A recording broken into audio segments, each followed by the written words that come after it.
do that?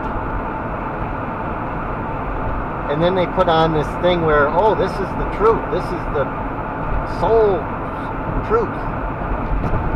And in other words, they've actually put a protection on a bad thing. And people think, oh, what we have had, I mean, what we have now is starting to change a little. What we had before Vatican II, and a lot of it's still believed now. People think that that was given to us directly by God, and then it was like this truth. And that God protects this, that it can never change. And so that kind of makes this last all the longer, because people are going to be reluctant to give it up, because they're going to think it's of God. Of course, the fruits of it are darkness, wars, and they've blinded the people. They can't see it, but I think they're starting to see it now. And of course I left it, and there's people leaving it now, and that's because we've gone through a shift in our society. The whole grid of the earth is changing, and we're starting to see that what we had is dark, both in our government, even how we eat, our religion, everything has been darkened. And it's not recently darkened, it's been that way for centuries. And yet, you've got these older religions, like Hinduism, like the Native American religion,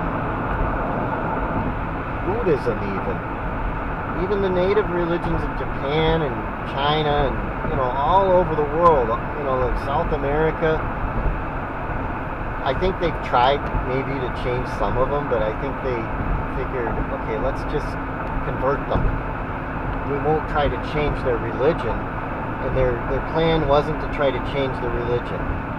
Their plan was to convert them away from it. So they didn't really change the religions, all these other religions. They wanted to get them away from them and make them become Christian or Muslim or whatever the newer religions are. Get them to convert away from them. I believe that these older religions are the ones that are protected. Like Hinduism, that's not controlled from the top. It's controlled through reincarnation, perhaps, through the succession of gurus, but it's a very decentralized control. It's controlled by holy people. The scriptures are still pretty intact because there's more than one copy of them. So it's a very decentralized thing. There's more than one copy of the scriptures. There's a tolerance for variation. And when you have a tolerance for variation, the truth will be preserved in there. Even if someone comes in and maybe in one place changes it a little bit, there'll be somewhere else where it's still intact. So they didn't impose it over all of India or over all the whole world of Hinduism.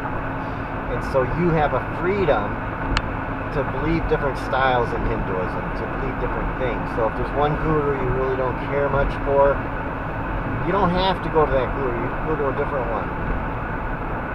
Whereas in Catholicism, if you don't like your local priest, you're out of the church. You don't really have much of a choice.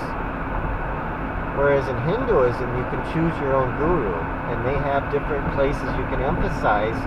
You have freedom there. And I believe that they have, to some degree, not 100% though, but to some degree, I think they have that protection that we as Catholics thought that we had, because they are true, but they're not 100% true, and they never claim that they're 100% true, and that's part of their protection. In other words, they have a flexibility where they can grow, whereas with Catholicism, they don't. If their dogmas are ever proven false, like if it's proven that hell don't exist, and that heaven maybe is different than they thought it was, and that some of the things that they claim are true, it could actually be the undoing of their whole religion. Like if we were to discover aliens, or if aliens were going to land and they expose us to themselves and say, here's what we believe, we'd realize that our religions aren't adequate. Even the Hindu religion may not be 100%, but the Christian religion is going to be way off. I think they're going to land, and we're going to ask them, are you saved? And they're going to realize, oh, they're not going to land if we have an attitude like that. They're simply not going to land until we change our attitude. Because if we have a thinking like that, we might kill them. And so when they land, those people who still believe in Christianity are going to come up and they're going to realize their religion is about as far from the truth as you can get. That there are some things that are true, but there's a lot of things that we have wrong. And I think the aliens already know about reincarnation, and there's evidence of it already, that they know about reincarnation, that they know about it, that they don't believe it, that they know about it, they know the science behind it, that how it works and everything. If they can get here from wherever they're coming from, they probably know about reincarnation, if it's true or not. And it is reported that they do believe in it, that they do, not that they believe in it, that they know about it. Aliens already know that stuff. They figured that out by now. And they know what it is. You know, we might not have reincarnation down pat, how it works. We may not have it completely figured out. They do. They know how it's organized, what the science is behind it, how it works. We think we might know. And Hinduism teaches concepts of reincarnation. But the church is going to realize, oh shit.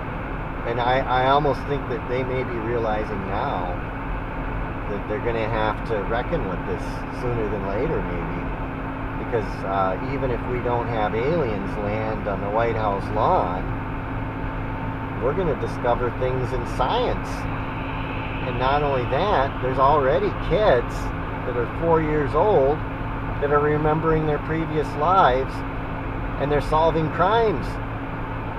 They're saying, this is how I was killed in my previous life. Here's where I'm buried. Here's where my body was left. And they're going there and they're finding their body, and they're able to catch the criminal. This is happening. And of course the Christians are going to say, oh, that's bullshit. That's Satanism. That's Satan speaking in your ear. The thing is, this is happening over and over again.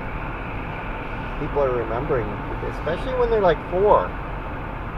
They're remembering their previous lives. And I even talked to someone at the shrine. This was back when I was Catholic. And he said he remembered his previous life. And he was an adult. And I kind of said something, oh, you're not really supposed to remember that. Because it's not supposed to be true. And we're going to have to reckon with this. We're going to have to change. The Christian religion is going to have to change. And we're going to have to realize, no, we weren't protected by God. We were completely taken over by evil. And the thing is, we had the right thing. We were given by God the truth.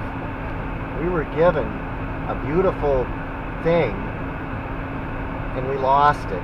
And I can't blame anyone. I mean, you can't really blame anyone and say, oh, you didn't take good care of the religion or something like that. It might not be anybody's fault, but we lost it. The early popes were probably good, but the elites got in there and they were threatened by the truth, and they says, we can use this to control people. I think they consciously did this. I don't think it was an accident. They came in and took over the religion, and the Muslims just testify to this. The Muslims back in the 500s